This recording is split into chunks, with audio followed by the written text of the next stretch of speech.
जय हिंद दोस्तों, मैं एसपी सर आप सभी मित्रों का सदाशिव कोचिंग क्लासेस के यूट्यूब चैनल पर हार्दिक स्वागत करता हूं। दोस्तों, डीएलएड बीटीसी फर्स्ट सेमेस्टर के जितने भी प्रशिक्षु मित्रों ने एग्जाम दिया है वे सभी प्रशिक्षु मित्र बेसब्री से अपने रिजल्ट का इंतजार कर रहे हैं। तो दोस्तों, आज आपको जानने को मिलेगा कि आपका रिजल्ट दोस्तों जो है वह कब तक आ सकता है।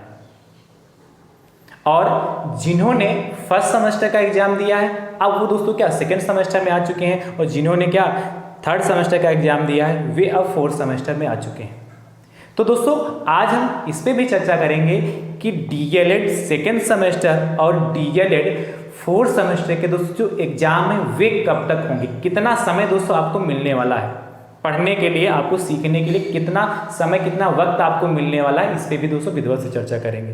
ये दोनों दोस्तों टॉपिक आपके लिए इंपॉर्टेंट हैं, क्योंकि दोस्तों आपको रिजल्ट भी जानना बहुत ज़रूरी है और आपका एग्जाम कब तक आएगा दोस्तों ये भी जानना बहुत ज़रूरी है। इसमें खास कर है कि आपका एग्जाम अब जो आगामी एग्जाम होगा सेकेंड सेमेस्टर और फोर्थ सेमेस्टर का एग्जाम वो कब तक होगा, इसको दोस्तों बहुत ही ध्यान से सुनिएगा।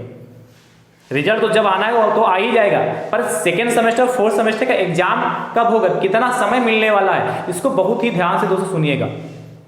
अच्छा, सबसे पहले हम चर्चा कर लेते हैं रिजल्ट की। तो दोस्तों, आप सभी मित्रों को पता है कि 25 सितंबर तक आपकी कॉपियों का जो मूल्यांकन है वो पूरा कर लिया जाएगा। और आज आपको पता है 21 सितंबर है, यानी कि 25 सितंबर यानी कि 4 दिन 22, 23, 24, 25 ये 4 दिन बचे हैं आपकी कॉपियों का मूल्यांकन होने में। तो ये 4 दिन के अंतर्गत आपकी कॉपियों का मूल्यांकन दोस्तों पूरा कर लिया जाएगा। ठीक, कॉपियाँ आपकी चेक हो जाएंगी। उसके बाद अभी 17 तारीख को यानी कि 17 सितंबर को दोस्तों पीएनपी की तरफ से एक ऑफिशियल नोटिस जारी की गई। उसमें बताया गया कि सभी कार्य आप शीघ्रता से और तय सीमा के अंतर्गत करिए, इसमें कोई भी छूट नहीं दी जाएगी। जो डेट डिसाइड की गई उसी डेट के अंतर्गत सभी कार्य को आपको कंप्लीट करना, सारा डेटा पीएनपी की साइट पर उसी डेट के अंतर्गत अपलोड करना है। और उसने तय कर दिया है कि 3 अक्टूबर तक सारा डेटा अपलोड हो जाना चाहिए। ठीक है, 3 अक्टूबर तक जितना भी डेटा है वो सारा डेटा, बात समझ रहे हो, सारा डेटा दोस्तों क्या पीएनपी तक पहुंच जाना चाहिए। तो उसने कड़ाई के साथ कहा, हल्के शब्दों में कड़ाई के साथ कहा। उसके बाद कहा इस तय सीमा के बाद कोई भी छूट नहीं मिलने वाली, यानी दोस्तों 3 अक्टूबर तक तो कुछ नहीं हो सकता। मतलब इससे पहले तो रिजल्ट की कोई गुंजाइश ही नहीं है कि नहीं। अब 3 अक्टूबर कहा है, उसके बाद वहां डेटा पहुंच जाएगा 3 अक्टूबर तक। उसके बाद दोस्तों क्या वहां भी तो कुछ समय लगेगा भाई, 1, 2 लोग, 4 लोगों, 10 लोगों का तो है नहीं, इतनी ज़्यादा संख्या है। तो वहां पर भी दोस्तों डाटा क्या फीडिंग होगी, अच्छे से वहां से सारा कार्य किया जाएगा। उसके बाद आपका रिजल्ट जारी होगा। 10 से 15 दिन का समय और लगने वाला है, यानी कि अक्टूबर के फर्स्ट सप्ताह तक सारा डेटा पहुंच जाएगा। उसके बाद 10 से 15 दिन का समय और लगने वाला है, यानी कह सकते हैं कि अक्टूबर के तीसरे वीक में, यानी तीसरे सप्ताह या चौथे सप्ताह में दोस्तों आपका रिजल्ट जारी हो सकता है। यानी कि तीसरे सप्ताह, अक्टूबर के तीसरे सप्ताह या चौथे सप्ताह, यानी कि कहने का मतलब है कि अक्टूबर के लास्ट तक हर हाल में दोस्तों आपका रिजल्ट आ जाना चाहिए। इससे लेट होने की दोस्तों कोई गुंजाइश नहीं लग रही। जिस हिसाब से पीएनपी कार्य करा रही है, तेजी से करा रही है, इस हिसाब से दोस्तों अक्टूबर के लास्ट तक हर हाल में दोस्तों आपका रिजल्ट आ जाए। और दोस्तों यदि किसी कारणवश लेट भी होगा तो मान के चलिए नवंबर के फर्स्ट सप्ताह में हर हाल में रिजल्ट आ जाएगा। इससे ज़्यादा कतई लेट नहीं होगा। ठीक, ये बात समझ गए। अब दोस्तों हम चर्चा करते हैं जो सेकेंड सेमेस्टर और फोर्थ सेमेस्टर का दोस्तों जो एग्जाम है वह कब तक होगा। दोस्तों, आप सभी मित्रों को पता है कि पीएनपी साल में 2 बार एग्जाम दोस्तों कराती है, एक मई जून में और एक दोस्तों क्या नवंबर दिसंबर में कराती है। ये आप सभी मित्र जानते हैं। जो मई जून में एग्जाम होने वाला था वह एग्जाम दोस्तों किस महीने में हुआ है, अगस्त में हुआ है। अगस्त में हुआ भाई। जो फर्स्ट सेमेस्टर वाले उनका एग्जाम 8, 9, 10 अगस्त में कंप्लीट हुआ है, और जो थर्ड सेमेस्टर वाले हैं उनका एग्जाम दोस्तों क्या 12, 13, 14 अगस्त में कंप्लीट हुआ, यानी कि इधर लेट हुआ है। वैसे क्या नवंबर दिसंबर में होना चाहिए, और यदि पीएनपी नवंबर दिसंबर में एग्जाम करा लेती तो आपके पास कितना समय बचा। आज 21 सितंबर हो चुकी है, यानी कि सितंबर मान ली गया, तो सितंबर के बाद क्या अक्टूबर, नवंबर और दिसंबर, जब दिसंबर लास्ट तक कराती तो मात्र आपके पास 3 महीने का समय है, मात्र 3 महीने का समय आपके पास है। और अभी बहुत सारे ऐसे मित्र होंगे जो अभी सो रहे होंगे, रिजल्ट आएगा तब देखेंगे, तब हम अपनी पढ़ाई करना चालू करेंगे। ऐसे बहुत सारे मित्र होंगे, मुझे पता कि बहुत सारे ऐसे मित्र होंगे सोच रहे होंगे कि रिजल्ट आए उसके बाद से हम चालू करेंगे।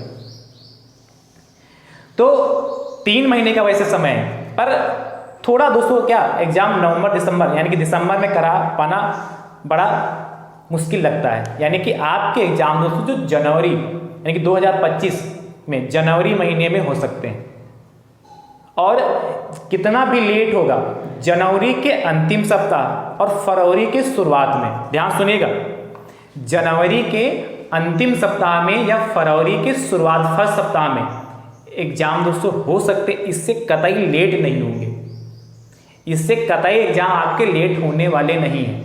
यानी कि लगभग आपके पास 3 से 3.5 या 4 महीना कह सकते हैं, लेकिन आप मान के चलिए 3 से 3.5 महीने का वक्त आपके पास बचा है।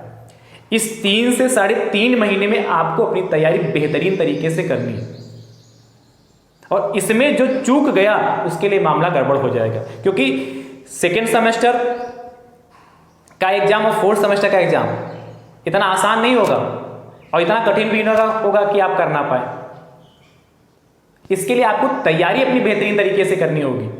जैसे आपने फर्स्ट सेमेस्टर और थर्ड सेमेस्टर में बेहतरीन तरीके से तैयारी किया, उसी तरीके से दोस्तों शुरुआत से ही लगना होगा। जिन्होंने अभी तक तैयारी करना नहीं प्रारंभ किया और इस वीडियो को देख रहे हैं, तो उनसे मैं कहना चाहता हूं कि आप सभी मित्र तैयारी करना प्रारंभ कर दीजिए, सतर्क हो जाइए, ज़्यादा वक्त मिलने वाला नहीं है। और गणित सब्जेक्ट आप जानते ही हैं, मैथ सब्जेक्ट तो आप जानते ही हैं, बाकी जो अदर सब्जेक्ट उनको भी अच्छे से पढ़ते रहिए, क्योंकि सबसे ज़्यादा सब्जेक्ट दोस्तों जो बैक लगती है वह गणित सब्जेक्ट में ही लगती है। तो इसीलिए अच्छे से पढ़ना स्टार्ट कर दीजिए, ठीक है। तो मुझे उम्मीद है कि आप अच्छे से दोनों जानकारियों को अच्छे से समझ पाए होंगे। अच्छा दोस्तों, आप सभी मित्रों को जो डीएलएड सेकेंड सेमेस्टर में है और जो डीएलएड फोर्थ सेमेस्टर में है, उन सभी मित्रों को सदाशिव कोचिंग क्लासेस के यूट्यूब चैनल से मैथ्स की क्लासेस दोस्तों लगातार प्रोवाइड की जा रही हैं। तो दोस्तों आप सभी मित्र जुड़िए और देखिए, क्योंकि मैं आप सभी मित्रों को बिल्कुल सामान्य भाषा में, बिल्कुल शून्य से शिखर की ओर ले जाने का प्रयास करता हूं, बिल्कुल गणित को बिल्कुल नॉर्मल भाषा में सिखाने का प्रयास करता हूं। और आप लोग जब हमारे साथ जुड़ेंगे, देखेंगे, तो आपको लगेगा भी वास्तविकता में सर जो कहते हैं करते भी हैं और सिखाते भी उसी तरीके से, बिल्कुल सामान्य भाषा में। जिनको गणित से डर लगता है, जिनको लगता है कि गणित बहुत कठिन सब्जेक्ट, हम कैसे करेंगे, कैसे पास होंगे, तो दोस्तों ये मेरी गारंटी पर आपको रेगुलर हमारे साथ जुड़ना होगा। रेगुलर को जो मैं वीडियो यहाँ से प्रोवाइड कर रहा हूँ, उन वीडियो को रेगुलर आपको देखना होगा, अच्छे से प्रैक्टिस करनी होगी, और आपके जो गणित जो आपका सब्जेक्ट कमजोर लगता है वही सबसे आपका स्ट्रांग सब्जेक्ट बन जाएगा। पर हमारे साथ लगातार यदि आप जुड़ेंगे तो। अच्छा, सेकेंड सेमेस्टर के लिए मैंने जो क्लासेस प्रोवाइड की उसके लिए मैंने प्लेलिस्ट बना रखी, जिसे आप सीरियल से देख पाएँ। उसके लिए दोस्तों जो प्लेलिस्ट बनी उसका नाम है डीएलएड, लिख देता हूँ मैं, डीएलएड सेकेंड सेमेस्टर मैथ्स 2024, इस नाम से दोस्तों प्लेलिस्ट बनी सेकेंड सेमेस्टर की। जैसे जाएंगे प्लेलिस्ट के अंतर्गत तो जो कुछ मैंने अभी तक सिखाया है वो सब कुछ आप यहाँ से सीरियल वाइज देख पाएंगे। उसके बाद दोस्तों जो डीएलएड फोर्थ सेमेस्टर वाले उनके लिए भी दोस्तों प्लेलिस्ट बनी, डीएलएड फोर्थ सेमेस्टर मैथ्स 2024, इस नाम से दोस्तों प्ले लिस्ट बनी है। इसके अंतर्गत आप जाएंगे, फटाक से सब कुछ सीरियल से देख पाएंगे। और अभी भी वक्त है, जो पढ़ना स्टार्ट नहीं किए, जो सीखना स्टार्ट नहीं किए, वो जाग जाइए आप सभी मित्र, और क्या पढ़ना स्टार्ट कर दीजिए, क्योंकि आप शिक्षक बनने वाले हैं और आपको सामान्य जानकारी होनी ही चाहिए। आपको कोई प्रश्न चाहे जितना कठिन प्रश्न हो, आपको लगता है हम थोड़ा 2 लाइन में 3 लाइन में कर सकते हैं, पर उससे काम चलने वाला नहीं, क्योंकि आपको बच्चों को सिखाना है। इस समय तो काम चल जाएगा, और वो भी जब आप पेपर में लिख के आएंगे, यदि मान लो 4-5 लाइन का प्रश्न उसने 1 लाइन में आपने कर दिया, तो नंबर वहां नहीं मिलने वाले। आपको क्या सारे स्टेप लिखने होते हैं, क्योंकि स्टेप मार्किंग भी होती है। इसलिए मैं आप सभी मित्रों को सिखाऊंगा और साथ में आपको कॉपी कैसे लिखनी है उसके बारे में भी दोस्तों मैं जब प्रश्न कराता हूं तो इस प्रश्न को कैसे आपको कॉपी में लिखना उसके बारे में साथ ही मैं चर्चा करता हूं। इसलिए यदि आप हमारे साथ जुड़ेंगे तो आपकी गणित जो मैथ सब्जेक्ट है उसकी मैं गारंटी लेता हूं आपका बेहतरीन तरीके से पेपर होगा और आप अच्छे से सीख भी पाएंगे। ठीक है, तो मुझे उम्मीद है ये जानकारी आप सभी मित्रों को अच्छे समझ में आ गई होगी। दोस्तों यदि वीडियो या जो है इसको आप सभी मित्र ज़्यादा से ज़्यादा संख्या में जरूर शेयर कर दी, इतना ज़्यादा शेयर करिए जिससे यह वीडियो सभी मित्रों तक पहुंच सके और जैसे आपने अच्छे से समझा है वैसे सभी मित्र अच्छे से समझ सके और अपनी तैयारी दोस्तों बेहतरीन तरीके से कर सके। तो मुझे उम्मीद है कि आप ज़्यादा से ज़्यादा संख्या में जरूर शेयर करेंगे। और ये दोस्तों आप YouTube चैनल पर नए हैं तो आप अपने YouTube चैनल को दोस्तों सब्सक्राइब जरूर करिएगा, बेल आइकन को जरूर प्रेस करिएगा जिससे इसी प्रकार के वीडियो का नोटिफिकेशन आप सभी मित्रों तक सबसे पहले पहुंचता रहे। ठीक है, तो वीडियो को ज़्यादा से ज़्यादा संख्या में दोस्तों जरूर शेयर करते रहिए और यदि पसंद आया हो तो वीडियो को लाइक भी दोस्तों जरूर करिएगा। ठीक है, थैंक यू सो मच दोस्तों, राधे राधे दोस्तों।